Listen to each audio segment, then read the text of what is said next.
ओम जय जय गो माता, मैया जय जय गौ माता। जो कोई तुमको जाया, जो कोई तुमको जाया, त्रिभुवन सुख पाता। ओम जय जय गौ माता, सुख समृद्धि प्रदायिनी, माँ की कृपा मिले, मैया माँ की कृपा मिले। जो गरीबों की सेवा, जो गरीबों की सेवा, पति देवी करे। ओम जय जय गौ माता। प्रणाम गौ माता। पापा पापा, हाँ बेटा बोलो। फीस जमा करवा देना, मैं बोल रही थी फीस के लिए। रुको बेटा, गौ माता का आशीर्वाद तो लेके जाओ। ठीक है पापा।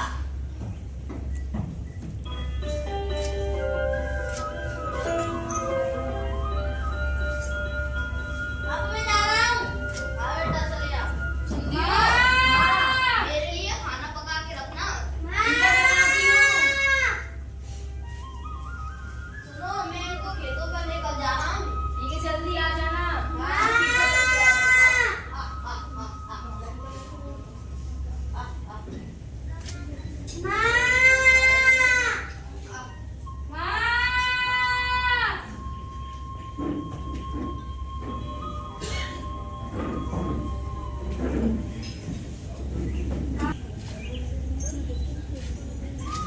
छोटी छोटी गैया, छोटे छोटे घाट, छोटा सा मेरा वतन पुकार।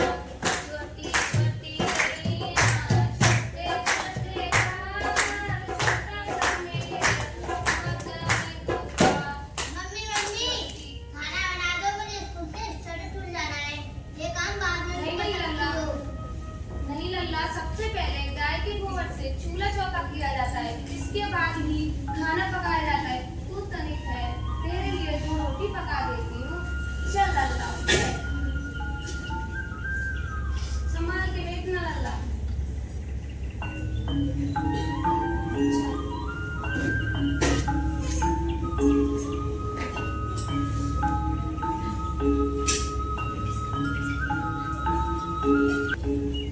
आज तो मुझे बहुत देर हो गई, अभी तक खाना बनाना है, ला देती हूँ।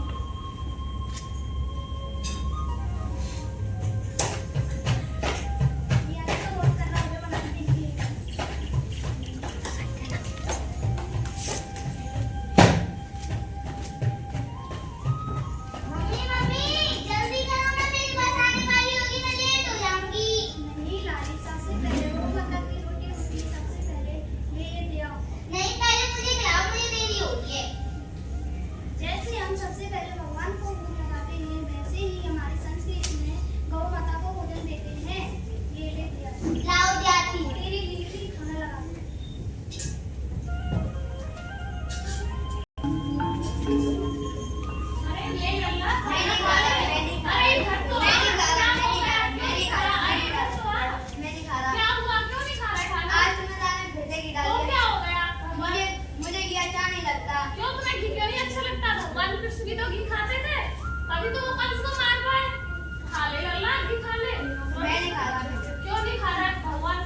और पता है यहाँ हर साल लाखों श्रद्धालु परिक्रमा करने के लिए आते हैं। मैम यहाँ तो बहुत सारी गाय भी दिखाई दे रही है। हाँ केशव, ब्रजभूमि और गोवर्धन का गायों से बहुत गहरा संबंध है। भगवान श्री कृष्ण को गोपाल और गोविंद भी कहते थे क्योंकि उन्हें गायों से बहुत प्रेम था और वो पता है स्वयं उनकी सेवा करते थे। क्या मैम इसीलिए ब्रज में गायों का इतना सम्मान किया जाता है? हाँ शीतल, हमारी संस्कृति में गायों को केवल पशु नहीं बल्कि आस्था, प्रकृति और जीवन का प्रतीक माना गया है। मैम आपने वहाँ गाय में निकल लाने को भी कहा था।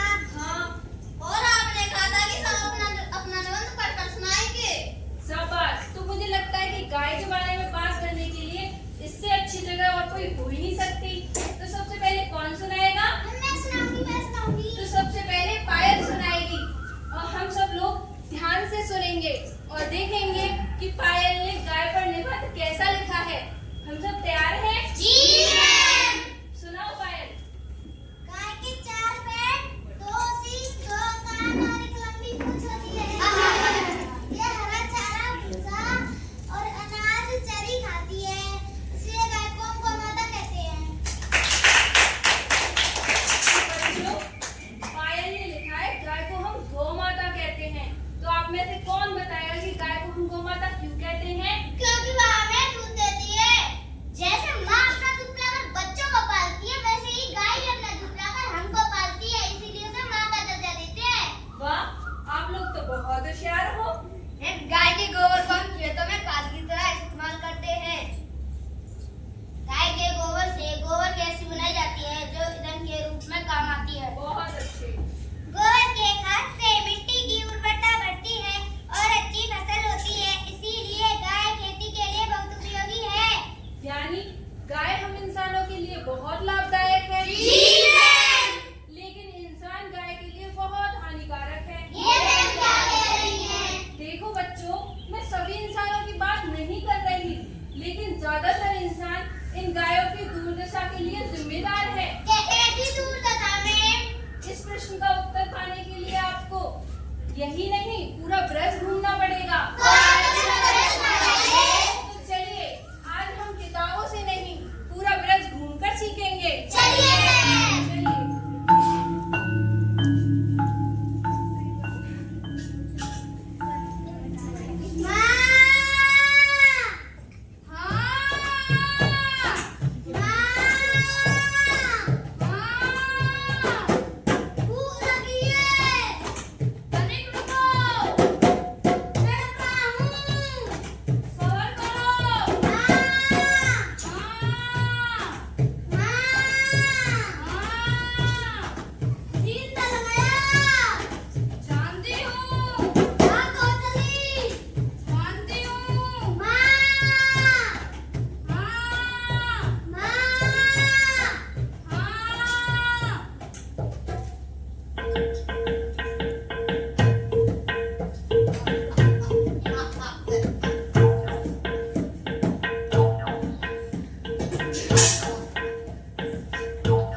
बस ना सही दूध, इससे तो मेरी शादी नहीं बन पाएगी।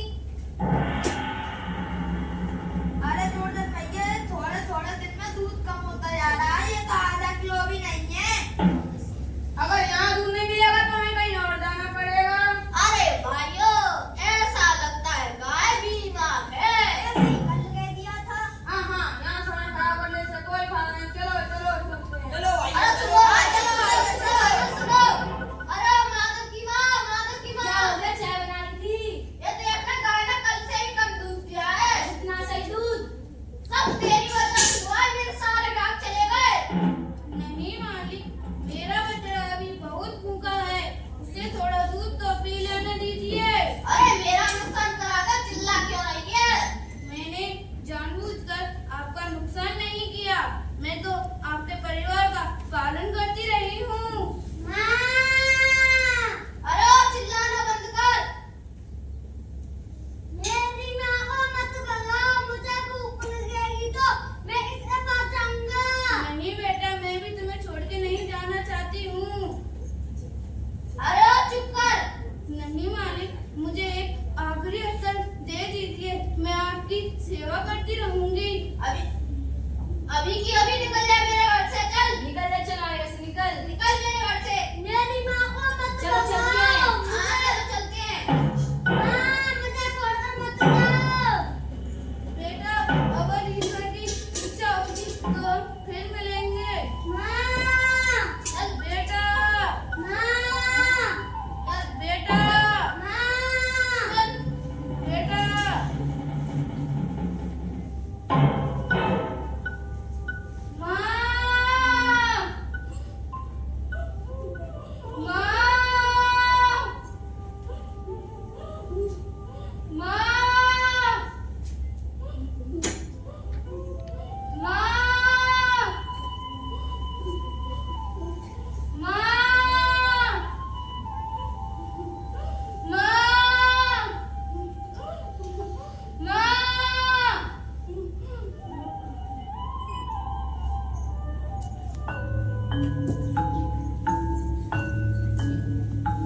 और ऐसे ही बच्चों पता है आगे क्या हुआ? दुर्जन ने गाय को घर से बाहर निकाल दिया और वह दर-दर भटकने लगी। मैम दुर्जन चाचा ने तो बहुत बुरा किया। हाँ बेटा, ऐसे सैकड़ों दुर्जन ना जाने कितनी गायों का रोज त्याग कर रहे हैं। पर यह तो गलत है मैम। हाँ मैम हमें तो गौ माता की पूजा करनी चाहिए। हाँ, पूजा तो सभी कर रहे हैं। क्या पूजा करना पर्याप्त है? गाय को केवल एक रोटी खिला देना काफी है? नहीं मैम, गाय के चारे पानी का इंतजाम करना, उन्हें आश्रय देना और उनकी देखभाल करना ही सच्ची गौ पूजा, सच्ची गौ भक्ति है। हाँ बेटा, तुम बिल्कुल सही कह रही हो। इसका मतलब मैम सब गौ भक्ति का दिखावा कर रहे हैं। ऐसा नहीं है बेटा, महाराजा दिलीप जैसे आज भी सच्चे गौ पूजक और सच्चे गौ भक्त आज भी हैं। महाराजा दिलीप? ये कौन है मैम? है नहीं थे। मतलब?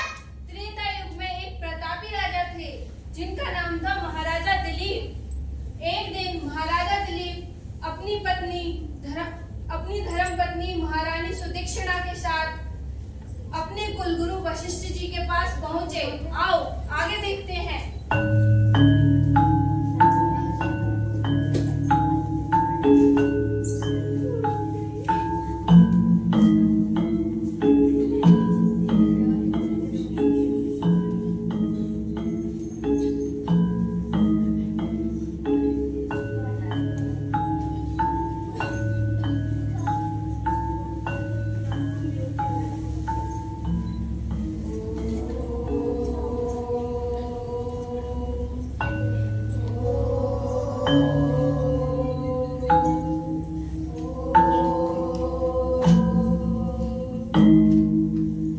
गुरुजी को प्रणाम।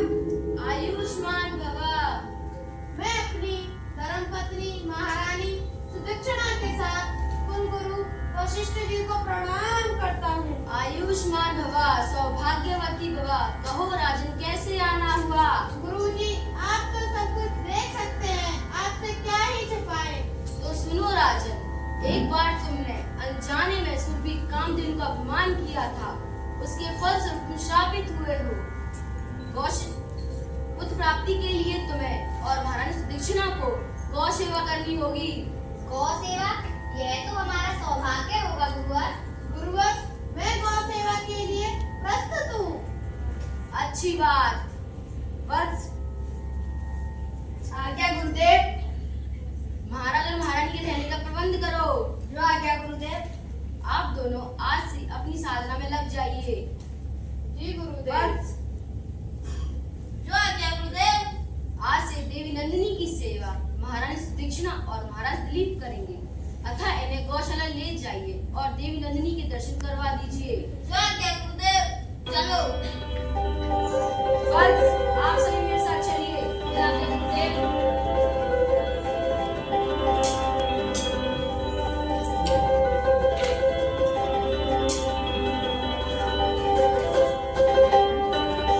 और ऐसे ही माता नंदिनी को नहलाती, मस्तक पर चंदन लगाती और जब वह चढ़ने के लिए वन को जाती, राजा के साथ जाती, तो उन्हें रानी आश्रम के द्वार पर छोड़कर आती और प्रणाम करके उन्हें विदा करती।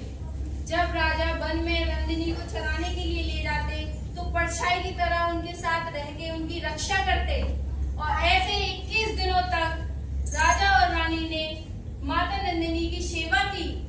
आगे क्या हुआ मैम? आगे परीक्षा। परीक्षा? हाँ बेटा, 22वां दिन परीक्षा का था। आइए आगे देखते हैं।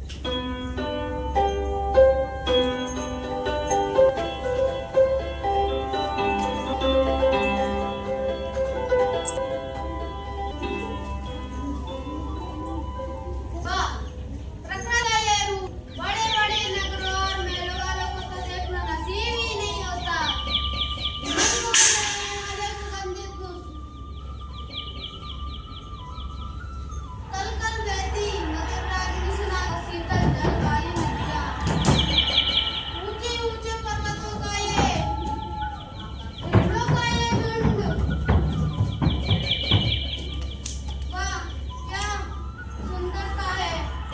पक्षियों का ये कलरव।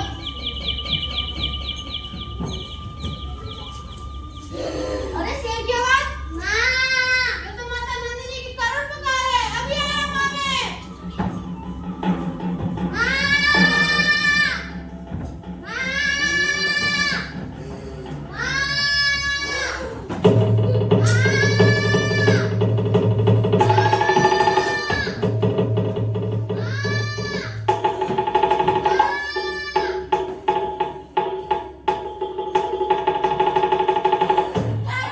मुझे क्षमा कीजिए।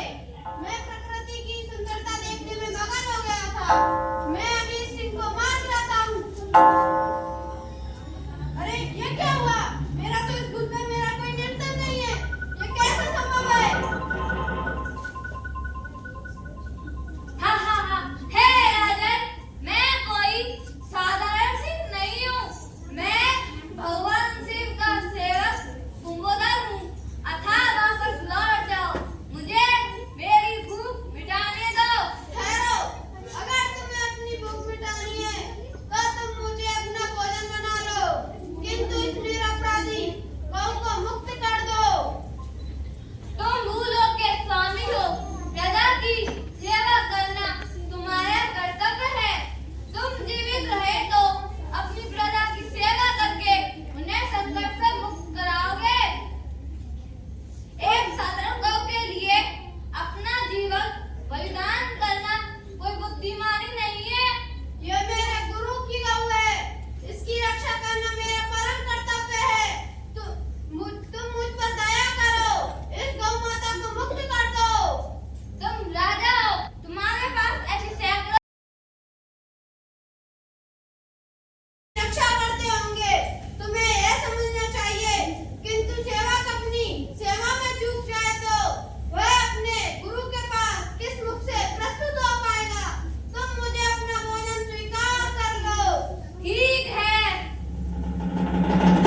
तो वरदान मिल गया।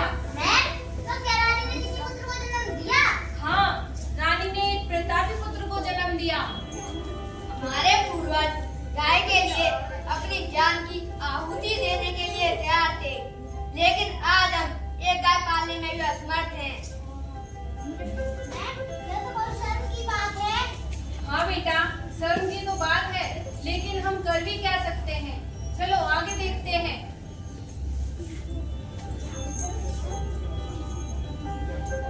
माँ, ये तो तुझे चाचा की गाय है। चलो बाहर चलकर देखते हैं। हाँ, चलो। इतना तो प्लास्टिक खा लिया। प्लास्टिक इसके पेट में आकर कैंसर बना देगा। तो क्या इसका वजन अनाज होगा?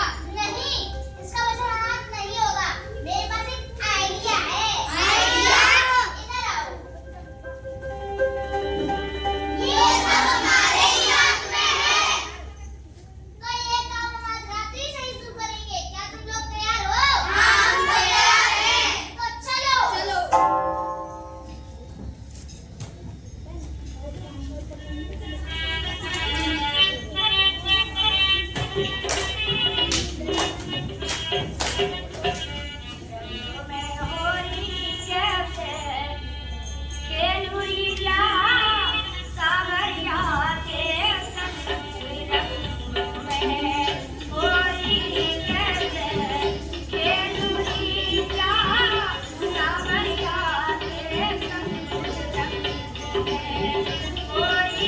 Yeah.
जबरदस्ती नहीं।